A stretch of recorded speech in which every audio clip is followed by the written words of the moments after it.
नमस्कार फ्रेंड्स, स्वागत आप सभी का solution with Rishabh YouTube channel में। फ्रेंड्स, इस वीडियो में सेंटेंस रीअरेंजमेंट से रिलेटेड एक प्रैक्टिस सेट लिया है। इस प्रैक्टिस सेट में 20 क्वेश्चन कवर करेंगे।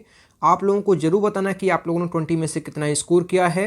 आज इस वीडियो के पहले मैंने जो है आपको एक क्वेश्चन पूछा था कि आप लोगों को किस टाइम वीडियो आपको चाहिए, तो आप लोगों ने ज़्यादातर लोगों ने जो है ये बताया है कि शाम को 6 बजे वीडियो आप लोग लाइव आइए। तो मैं जो है आज से शाम के 6 बजे आपको वीडियो दूंगा, तो आप लोग सभी लोग 6 बजे रेडी रहिएगा वीडियो के लिए। तो इसका जो पीडीएफ है आपको टेलीग्राम के चैनल पे 1-2 दिन बाद मिल जाएगा। तो टेलीग्राम का जो लिंक है वो वीडियो के डिस्क्रिप्शन में है, तो आप सभी लोग जो है टेलीग्राम को ज्वाइन कर लीजिएगा।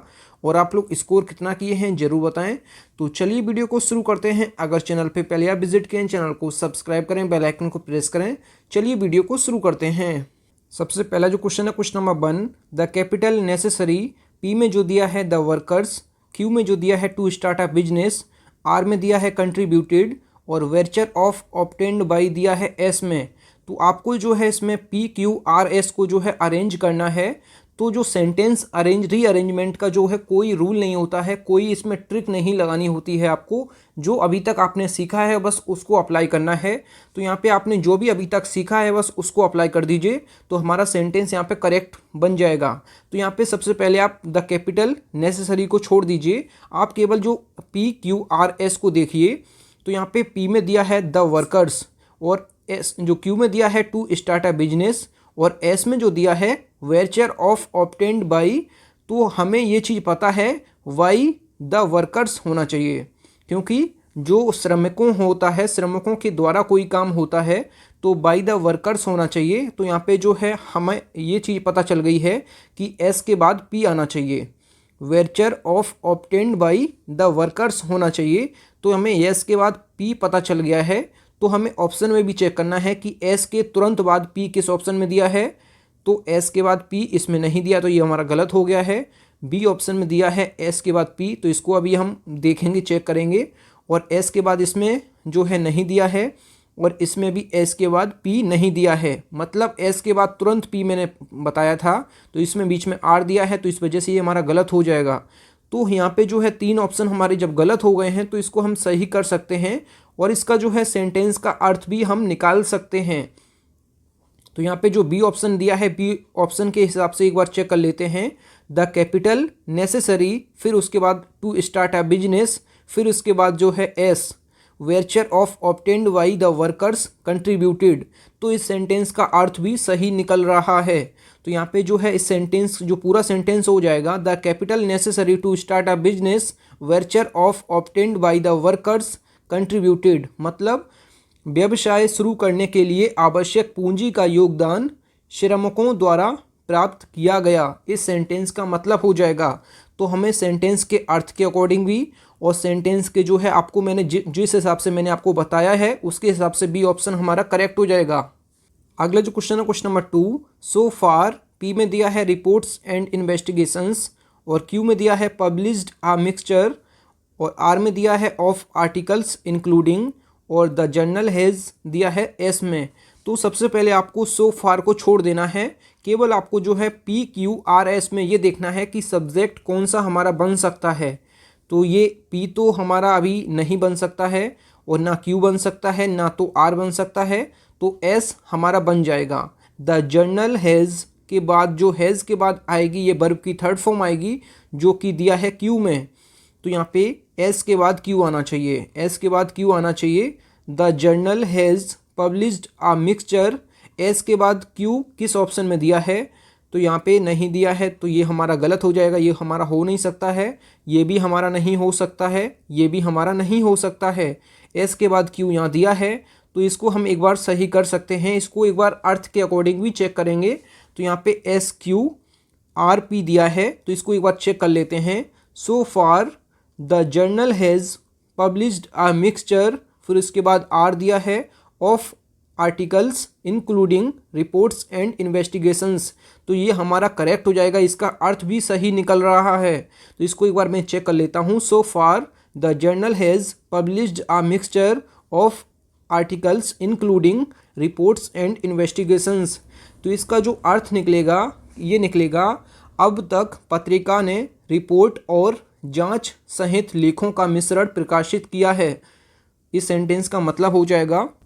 अगला जो क्वेश्चन है question number 3, then the women, P में दिया है लेमेंटिंग देयर इविल डिजायर, और क्यू में दिया है दैट हैड बॉट, और आर में दिया है वेप्ट लाउडली, और एस में जो दिया है दिस सोरो अपॉन देम, ये यहाँ पे काट दीजिए, ये डबल हो गया है तो इसको आप काट दीजिए।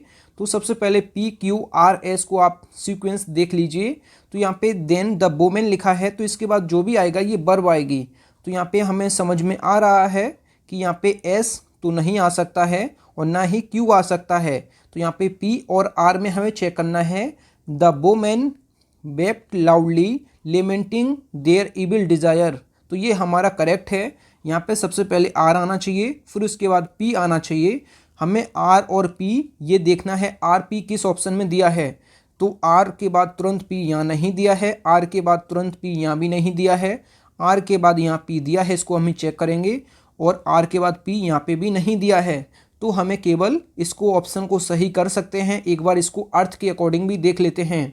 तो यहाँ पे आर के बाद दिया है पी, फिर उसके बाद क्यू, फिर इसके बाद एस। तो इसको हम एक बार अर्थ के अकॉर्डिंग चेक कर लेते हैं।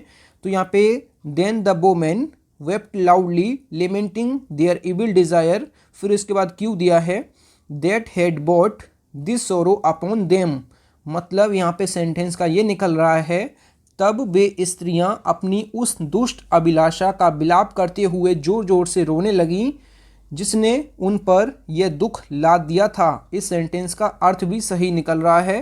तो यहाँ पे जो है सी ऑप्शन इसका करेक्ट हो जाएगा। अगला जो क्वेश्चन है question number 4, the master, P में दिया है who was very loyal to him, फिर क्यू में दिया है पनिश द सर्वेंट, और आर में दिया है without giving any valid reason, और एस में जो दिया है when he left the work unfinished. तो इसमें आप लोग देख लीजिए सबसे पहले इसमें क्या होगा। तो द मास्टर के अकॉर्डिंग आपको ये चीज़ याद रखनी है जो मैं बता रहा हूँ, पहले की सब्जेक्ट आना चाहिए, फिर उसके बाद वर्ब आना चाहिए। तो यहाँ पे मैं अर्थ उसका जो है पहले देख लेता हूँ, उसका अर्थ क्या निकल सकता है, तो आप लोग सेंटेंस का अर्थ भी समझते जाइए।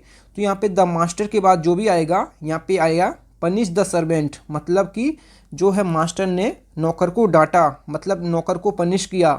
तो the master punish the servant, तो यहाँ पे क्यू से इसकी शुरुआत होगी। तो क्यू से इसकी शुरुआत होगी तो यहाँ पे जो है ये ऑप्शन हमारा गलत हो गया है और ये भी हमारा गलत हो गया है। केवल हमें दो ऑप्शन चेक करने हैं, ए और बी। तो यहाँ पे क्यू के बाद एस दिया है और क्यू के बाद पी दिया है। तो पहले हम क्यू के बाद एस चेक कर लेते हैं, पनिश्ड द सर्वेंट, फिर उसके बाद एस दिया है when he left the work unfinished, फिर उसके बाद पी दिया है हु वॉज वेरी लॉयल। तो ये भी हमारा ये ऑप्शन ये हमारा गलत हो जाएगा, इसका कोई अर्थ नहीं निकल रहा है।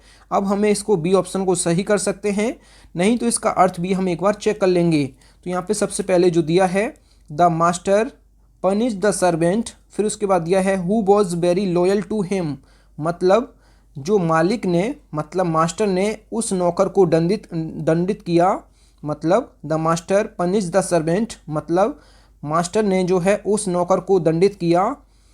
Who was very loyal to him, जो उसके प्रति बहुत वफादार था। यहाँ पे जो है इसका अर्थ निकल गया है पी का। अब उसके बाद देख लेते हैं एस को, when he left the work unfinished without giving any valid reason, मतलब जब उसने कोई वैध कारण बताए बिना काम अधूरा छोड़ दिया। इस सेंटेंस का मतलब हो जाएगा। तो इस सेंटेंस का मैं पूरा एक बार अर्थ बता देता हूँ। The master punish the servant, मतलब मास्टर ने उस नौकर को दंडित किया। Who was very loyal to him, जो उनके प्रति बहुत वफादार था। और फिर उसके बाद when he left the work unfinished without giving any valid reason. तो यहाँ पे हमारा बी ऑप्शन इसका करेक्ट हो जाएगा। अगला जो क्वेश्चन है question number 5, the grocer, P में दिया है did not listen to the protests of the customer, और क्यू में दिया है who was in the habit of being less, R में दिया है whom he had cheated with great audacity। तो ये हमें इस सेंटेंस से निकल के आ रहा है कि whom he had cheated with great audacity। तो आर के बाद एस तो होना ही चाहिए। यहाँ पे जो दिया है whom he had cheated with great audacity, इसका जो मतलब हो जाएगा जो है जिसे उसने बड़ी दुस्साहस से ठगा था।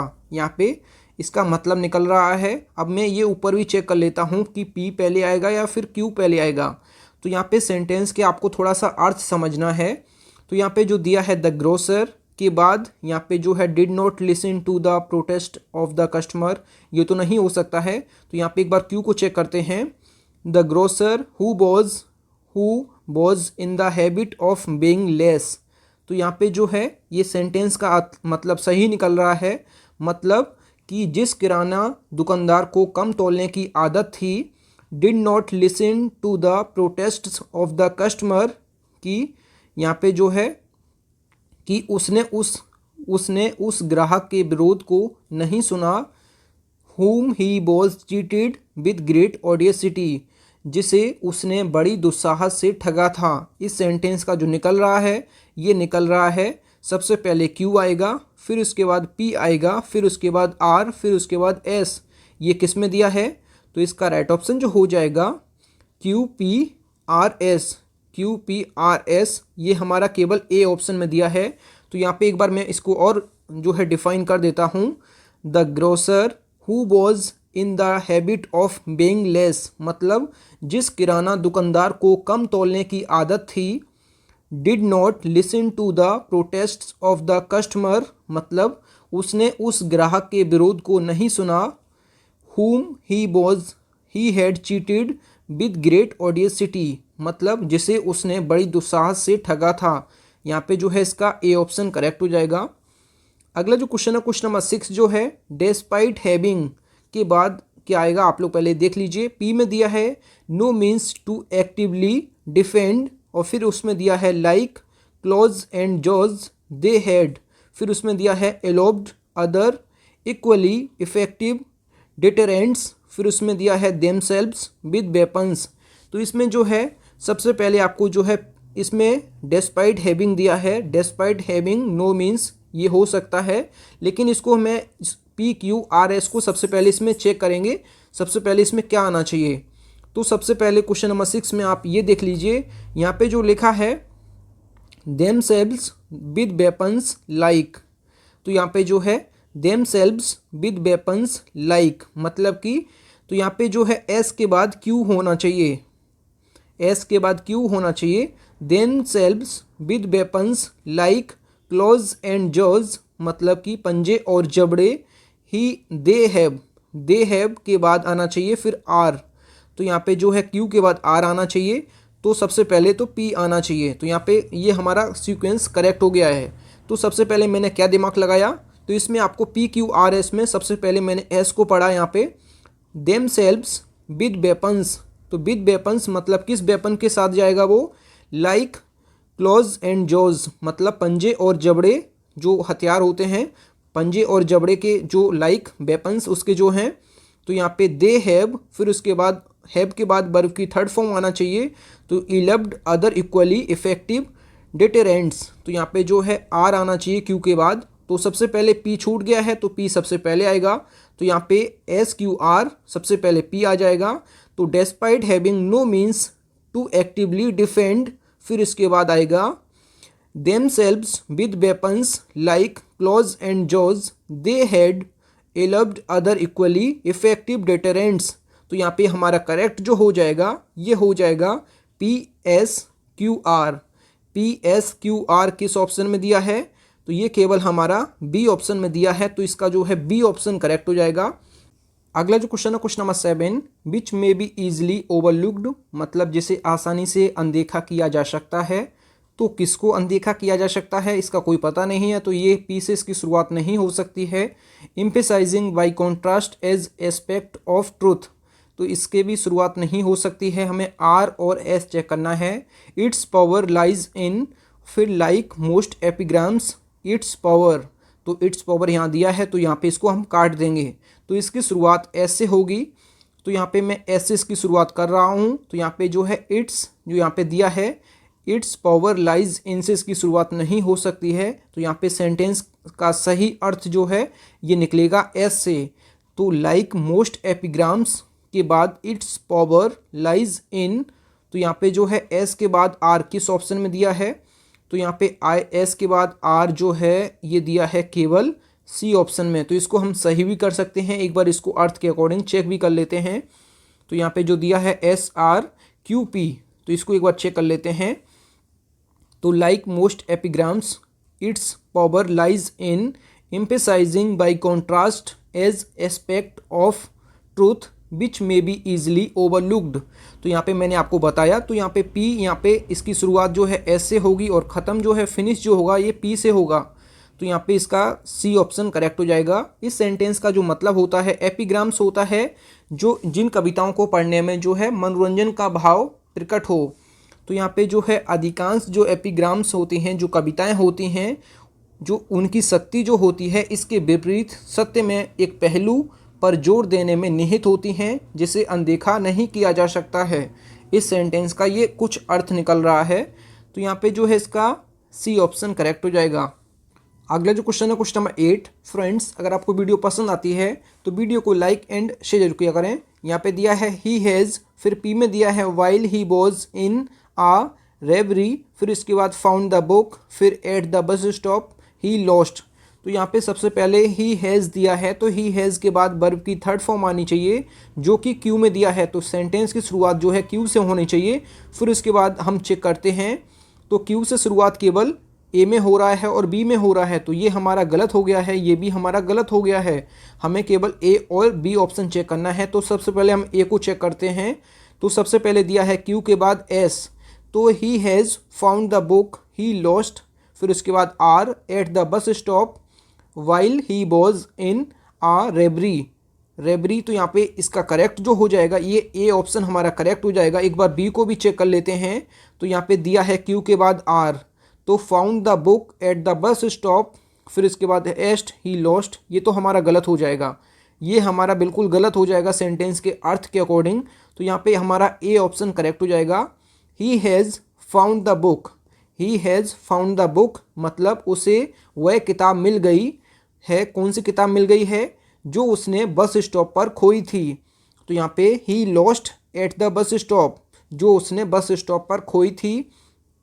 तो यहाँ पे फिर उसके बाद जो दिया है वाइल ही वॉज आ रेवरी, तो यहाँ पे जो है जब वह एक जो है श्रद्धा में था। तो यहाँ पे इसका करेक्ट हो जाएगा, ए ऑप्शन यहाँ पे करेक्ट हो जाएगा।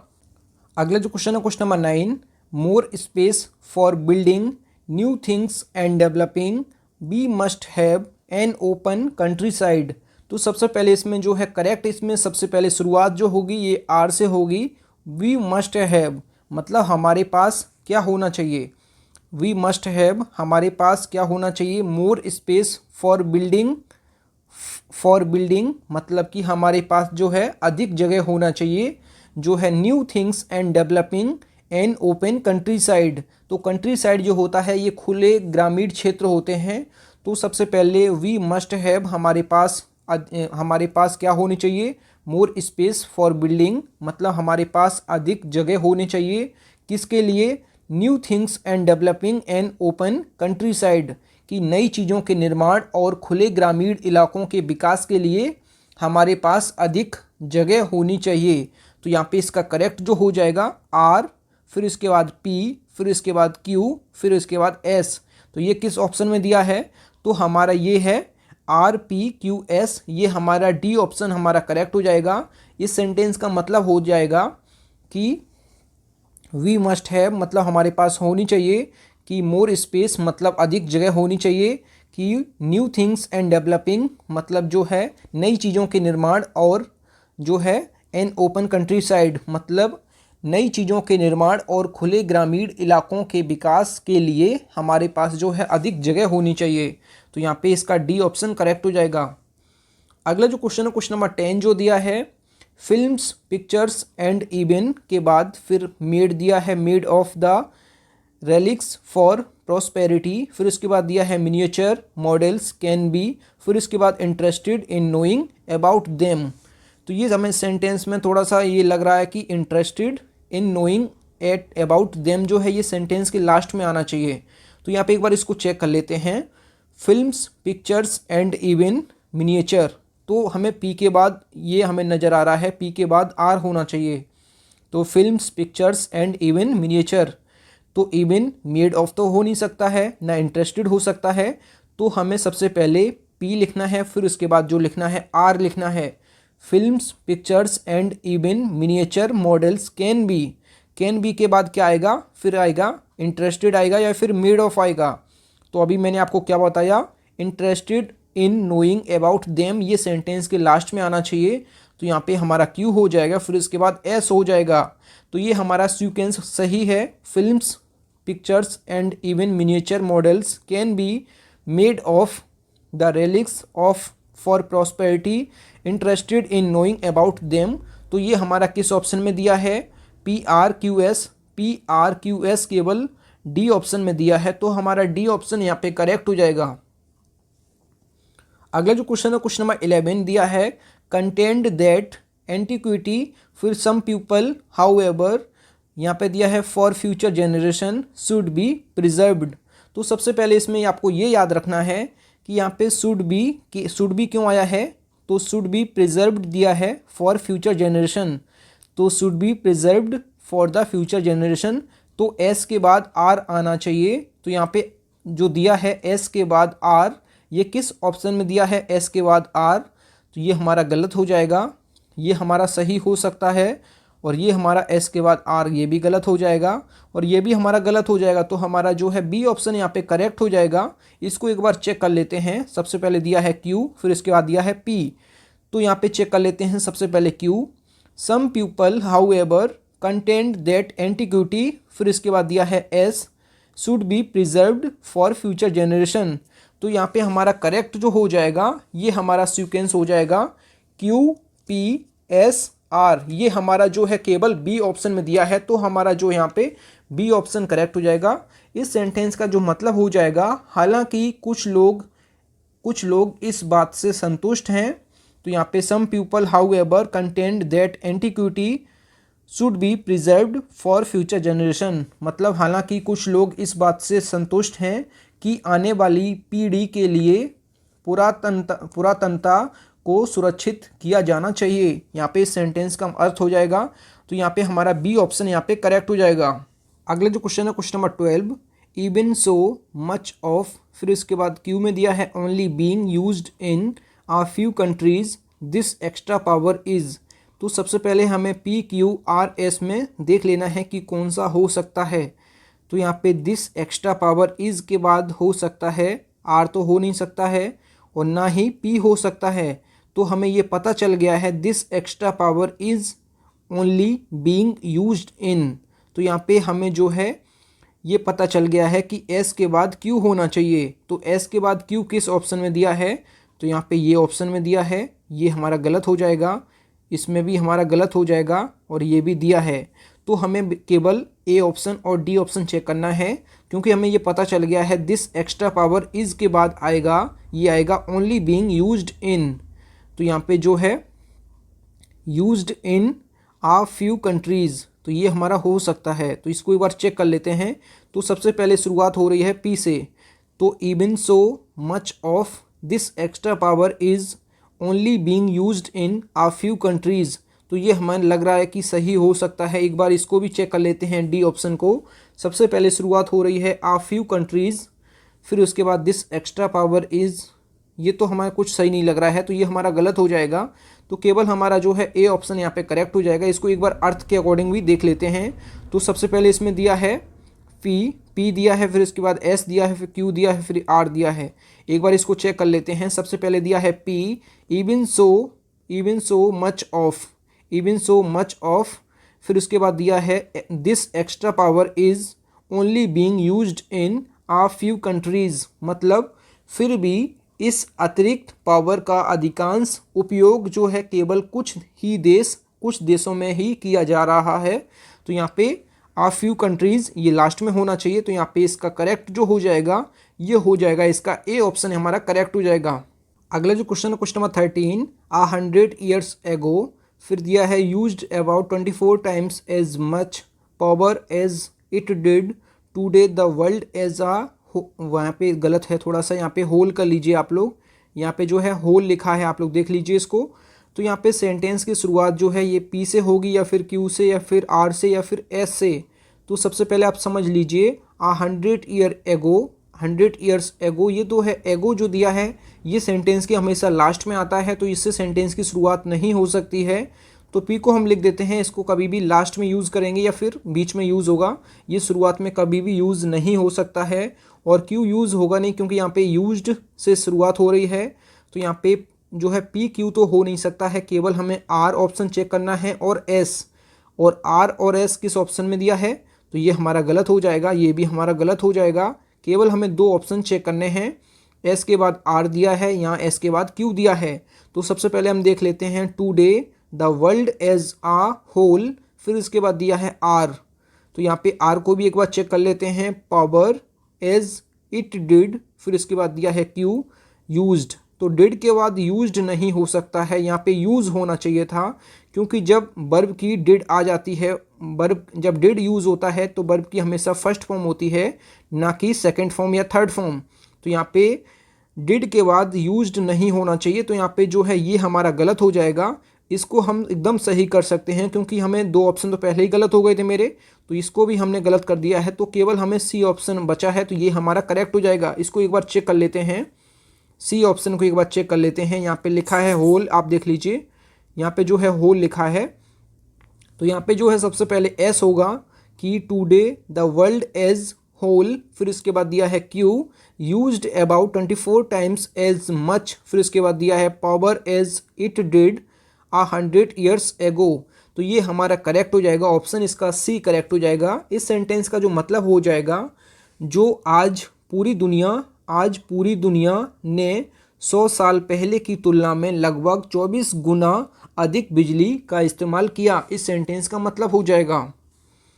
अगला जो क्वेश्चन है, क्वेश्चन नंबर 14 जो है, इसमें दिया है व्हेन फॉरेस्ट इज, फिर दिया है और प्रोटेक्ट द सॉइल, फिर दिया है लेफ्ट टू क्रिएट, फिर इसमें दिया है cut down there is nothing. तो इसमें सबसे पहले आप देख लीजिए सेंटेंस की शुरुआत कहाँ से होगी, तो सेंटेंस की शुरुआत जो है क्यू से नहीं हो सकती है, ना ही आर से हो सकती है और ना ही एस से हो सकती है, तो केवल हमें पी से शुरुआत इसकी करनी है। तो ये हमें पता चल गया है शुरुआत केवल पी से हो सकती है, तो हमें जो है ये दो ऑप्शन हमें गलत कर देने हैं, केवल हमें दो ऑप्शन चेक करने हैं क्योंकि सेंटेंस की शुरुआत जो है ये हम पी से कर रहे हैं। तो व्हेन फॉरेस्ट इज़, तो इज़ के बाद जो आएगा ये लेफ्ट नहीं हो सकता है, यहाँ पे जो आर दिया है ये लेफ्ट नहीं हो सकता है क्योंकि इज़ के बाद कभी भी वर्ब की सेकंड फॉर्म या थर्ड फॉर्म नहीं आती है, तो हमेशा वर्ब की फर्स्ट फॉर्म आपको यूज़ करना है। तो यहाँ पे when forest is cut down there is nothing, फिर इसके बाद जो दिया है लेफ्ट टू क्रिएट और प्रोटेक्ट द सॉइल, तो यहाँ पे ये हमारा गलत हो जाएगा क्योंकि इज़ के बाद कभी भी लेफ्ट नहीं आ सकता है, हमेशा वर्ब की फर्स्ट फॉर्म यहाँ पे यूज़ करेंगे। तो यहाँ पे कट डाउन दिया है, तो हमारा जो है केवल ए ऑप्शन यहाँ पे करेक्ट हो जाएगा, पी एस आर क्यू, ये हमारा करेक्ट हो जाएगा। तो इस सेंटेंस का जो मतलब निकलेगा ये निकलेगा, इसको भी एक बार पढ़ देता हूँ मैं, कि when forest is cut down there is nothing, फिर इसके बाद दिया है लेफ्ट टू क्रिएट और प्रोटेक्ट द सॉइल, मतलब कि इस सेंटेंस का जो मतलब हो जाएगा, जब जंगल काट दिए जाते हैं तो मिट्टी बनाने या फिर उसकी रक्षा करने के लिए कुछ भी नहीं बचा होता है, इस सेंटेंस का मतलब हो जाएगा। अगला जो क्वेश्चन है क्वेश्चन नंबर 15। फ्रेंड्स, अगर आपको वीडियो पसंद आती है तो वीडियो को लाइक एंड शेयर जरूर किया करें। इसमें दिया है it has to be cut carefully, मतलब कि इसे सावधानी से काटना होगा। फिर इसके बाद दिया है and a home for wildlife, waters protection recreation, it forest is to supply timber. तो यहाँ पे शुरुआत सेंटेंस की जो होगी ये एस से होगी क्योंकि यहाँ पे जो है इसे सावधानी से काटना होगा, तो ये तो इसमें शुरुआत में नहीं हो सकता है। तो यहाँ पे इसकी शुरुआत जो होगी ये होगी it forest is to supply timber, मतलब यदि जंगल को लकड़ी, तो यहाँ पे दिया है इफ़, यदि forest is to supply timber, यदि जंगल को लकड़ी, फिर इसके बाद दिया है, इसके बाद आर होना चाहिए, तो यहाँ पे जो है कॉमा दिया है, फिर इसके बाद यहाँ कॉमा दिया है, यहाँ पे कॉमा दिया है वाटर्स प्रोटेक्शन, फिर इसके बाद कॉमा दिया है recreation and a home for wildlife, फिर इसके बाद आना चाहिए क्या क्यू, फिर लास्ट में आना चाहिए P. It has to be cut carefully, मतलब यदि जंगल को लकड़ी, जल संभर, संरक्षण, मनोरंजन और वन्य जीवन के लिए एक घर की आपूर्ति करना है तो इसे सावधानी से काटना होगा। इस सेंटेंस का मतलब हो जाएगा, तो इसका डी ऑप्शन करेक्ट हो जाएगा। अगला जो क्वेश्चन है क्वेश्चन नंबर 16 जो दिया है, यहाँ पे दिया है low lying areas before flooding unchecked to the valley, फिर रन वाटर कैन रश। तो यहाँ पे सेंटेंस की शुरुआत जो है ये एस से होगी। एस से क्यों होगी? क्योंकि यहाँ पे जो दिया है रेन वाटर कैन रश, तो यहाँ पे जो है सेंटेंस की शुरुआत जो है एस से होना चाहिए। यहाँ पे जो इस सेंटेंस का ये मतलब हो जाएगा कि जो बारिश का पानी है, जो रेन वाटर है, कैन रश के बाद क्या आएगा? फिर इसके बाद आएगा कि अनचेक्ड टू द वैली, तो यहाँ पे आर होना चाहिए, कि यहाँ पे जो है आर होना चाहिए। फिर इसके बाद जो है before flooding low lying areas, तो यहाँ पे जो है फ्लडिंग लो लाइंग एरियाज़, ये हमारा यहाँ पे करेक्ट हो जाएगा क्यू पी। तो यहाँ पे एस आर क्यू पी किस ऑप्शन में दिया है? एस आर क्यू पी यहाँ पे जो है केवल बी ऑप्शन में दिया है। इस सेंटेंस का मतलब जो हो जाएगा कि निचले इलाकों में बाढ़ के कारण बारिश का पानी जो है घाटी में पहुंच सकता है। इस सेंटेंस का मतलब हो जाएगा जो यहाँ पे दिया है रेन वाटर कैन रश, मतलब जो बारिश का पानी है अनचेक्ड टू द वैली, मतलब कि घाटी में पहुंच सकता है। कहाँ पहुंच सकता है? बिफोर फ्लडिंग, मतलब कहाँ बाढ़ का कारण बन सकता है। लो लाइंग एरियाज़ मतलब निचले इलाकों में, तो यहाँ पे जो है इसका बी ऑप्शन करेक्ट हो जाएगा। अगला जो क्वेश्चन है question number 17, they chopped board and more the job so rapidly seem attractive. तो इसमें सबसे पहले इसकी शुरुआत जो है ये पी से होनी चाहिए, क्योंकि यहाँ पे सब्जेक्ट दिया है। तो यहाँ पे दे से शुरुआत इसकी होगी, दे चॉप्ड बोर्ड, तो यहाँ पे सबसे पहले पी होनी चाहिए। फिर उसके बाद एंड मोर द जॉब, तो यहाँ पे फिर उसके बाद क्यू होना चाहिए। सीम अट्रैक्टिव सो रैपिडली, तो यहाँ पे एस, फिर यहाँ पे आर होना चाहिए। ये किस ऑप्शन में दिया है? तो ये केवल दिया है यहाँ पे ये पी क्यू एस आर, तो यहाँ पे थोड़ा सा मिस्टेक है, आप लोग सही कर लीजिए। पी क्यू एस आर यहाँ पे आप लोग सही कर लीजिए, ये ऑप्शन में मिस्टेक है। तो यहाँ पे बी ऑप्शन हमारा करेक्ट हो जाएगा, पी क्यू एस आर हमारा करेक्ट हो जाएगा। इस सेंटेंस का जो मतलब हो जाएगा ये हो जाएगा क्या? उन्होंने जो है लकड़ी काट ली और काम को इतना तेज़ी से आकर्षक बना दिया। इस सेंटेंस का मतलब हो जाएगा रैपिडली, मतलब होता है कि बहुत तेज़ी से। अगर आपकी कोई एग्ज़ाम है जो कि 10 दिन बाद है, तो आपकी जो स्टडी होगी बहुत तेज़ी से होगी, मतलब धुआंधार होगी। तो रैपिडली मतलब होता है धुआंधार या फिर बहुत तेज़ी से। तो यहाँ पे सेंटेंस का मतलब हो जाएगा दे चॉप्ड बोर्ड, मतलब उन्होंने लकड़ी काट ली, और एंड दिया है मोर द जॉब काम को इतनी तेज़ी से, सो रैप में यहाँ पे सीम अट्रैक्टिव सो रैपिडली, काम को इतनी तेज़ी से आकर्षक बना दिया। तो यहाँ पे जो है बी ऑप्शन हमारा करेक्ट हो जाएगा। P Q S R option में थोड़ा सा मिस्टेक है, आप लोग सही कर लीजिएगा। अगला जो क्वेश्चन है question number 18, he became when man is relieved a little creator from the battle for physical safety. तो सबसे पहले यहाँ पे देख लीजिए, he became a little creator, ये सेंटेंस बिल्कुल सही है। He became a little creator मतलब यहाँ पे क्या हो जाएगा? वह एक छोटा सा क्रिएटर बन जाता है, यहाँ पे इसका मतलब हो जाएगा। तो पी के तुरंत बाद क्या आना चाहिए? यहाँ पे आर होना चाहिए। ही बीकेम आ लिटिल क्रिएटर, तो यहाँ पे पी के बाद तुरंत आर किस ऑप्शन में दिया है? पी के बाद तुरंत आर यहाँ पे दिया है, और पी के बाद यहाँ एस दिया है, तो गलत हो जाएगा। और यहाँ पे भी पी के बाद आर दिया है, और यहाँ पे भी ये गलत हो जाएगा। केवल हमें दो ऑप्शन चेक करने हैं, यहाँ पे क्यू एस पी आर, यहाँ पे दोनों सेम ऑप्शन है, यहाँ पे दोनों ऑप्शन सेम हैं, तो दोनों में से किसी एक ऑप्शन को आप सही कर सकते हैं। यहाँ पे दिया है सबसे पहले क्यू एस दिया है, फिर उसके बाद पी आर दिया है, तो यहाँ पे क्यू से शुरुआत होगी, ये तो सही है। व्हेन मैन इज़ रिलाइव्ड, क्योंकि यहाँ पे जो है व्हेन मैन मतलब यहाँ पे क्या हो जाएगा कि जब मनुष्य जो है is relieved from the battle for physical safety, मतलब जब मनुष्य शारीरिक सुरक्षा की लड़ाई से मुक्त होता है तो वह जो है एक छोटा क्रिएटर बन जाता है। यहाँ पे सेंटेंस का मतलब हो जाएगा। तो इस हिसाब से हमारा ए ऑप्शन या फिर सी ऑप्शन दोनों में से किसी एक को आप सही कर सकते हैं, क्योंकि दोनों ऑप्शन जो हैं सेम हैं, तो इसमें दोनों में से आप एक सही कर सकते हैं। क्यू एस पी आर हमारा करेक्ट हो जाएगा। अगला जो क्वेश्चन है question number 19, when taking to talk down the, फिर in the season a coach tends to a reporter yearly abilities of his new man. तो यहाँ पे न्यू मैन इसको आप हटा दीजिए। तो यहाँ पे न्यू मैन यहाँ पे ऑप्शन में दिया है, तो यहाँ पे इसको हटा दीजिएगा। तो यहाँ पे आप लोग सोच लीजिए सबसे पहले क्या होगा। तो सबसे पहले आप पी को देखिए ध्यान से, टू टॉक डाउन द, फिर द दिया है, तो क्यू से पहले द नहीं आ सकता है और ना ही आर से पहले द आ सकता है। केवल एस जो है एबिलिटी से पहले, एबिलिटीज़ से पहले जो है द आ सकता है। तो पी के तुरंत बाद जो है एस होना चाहिए, क्योंकि यहाँ पे जो पी में दिया है द, ये जो है क्यू से पहले नहीं हो सकता है द, ना कि आर से पहले हो सकता, क्योंकि यहाँ पे जो इन और टू जो है प्रपोजिशन दिया है और प्रपोजिशन से पहले से आर्टिकल नहीं आता है। तो यहाँ पे सबसे पहले जो है पी के बाद एस आपको ढूंढना है। तो पी के बाद एस किस ऑप्शन में दिया है, ए में दिया है। ये हमारा गलत हो जाएगा, ये भी हमारा गलत हो जाएगा, ये भी हमारा गलत हो जाएगा। तो यहाँ पे जो हम ए को सही कर सकते हैं, पी के बाद एस किस ऑप्शन में दिया था, तो केवल यहाँ पे दिया है ए ऑप्शन में। तो इसको एक बार चेक कर लेते हैं, इसको एक बार चेक कर लेते हैं। सबसे पहले दिया है व्हेन टेकिंग, फिर दिया है यहाँ पे दिया है R, to R reporter early, फिर इसके बाद दिया है क्यू, तो in the season a coach tents, फिर दिया है P, to talk down the abilities of his new man. तो यहाँ पे सेंटेंस का मतलब जो हो जाएगा कि सीजन की शुरुआत में एक रिपोर्टर के पास ले जाने पर एक कोच अपने नए आदमी की क्षमताओं के बारे में बात करता है, इस सेंटेंस का मतलब हो जाएगा। तो यहाँ पे इसका ए ऑप्शन करेक्ट हो जाएगा। अगला जो क्वेश्चन है question number 20, evolved in South India और the nodes by early medieval times autonomous peasant reason.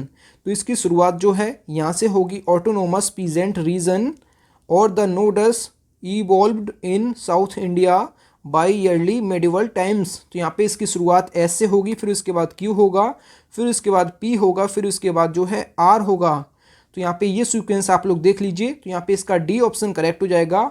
Autonomous peasant region और द नोडस के बाद आएगी वर्ब की जो है ये second form, evolved in South India by early medieval times. तो यहाँ पे इसका जो है डी ऑप्शन यहाँ पे करेक्ट हो जाएगा। अगला जो क्वेश्चन है क्वेश्चन नंबर 21, इसका आंसर आप लोगों को कमेंट बॉक्स में बताना है एकदम सही।